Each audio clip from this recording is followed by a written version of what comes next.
Now looking at carbohydrates. So a lot of these are going to be more on the just vocabulary terms, but we will go over still some reactions and things that you have to know about these sections.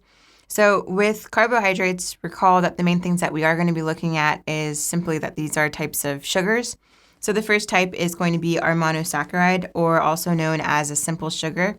So what this is essentially talking about, these types of sugars, is they're carbohydrates that cannot be hydrolyzed to simpler compounds because they're already simple enough.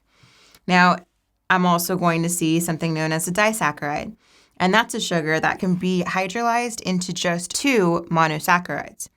And then next, if I had something that was a polysaccharide, that can be hydrolyzed, but that is going to be hydrolyzed into many or several monosaccharides.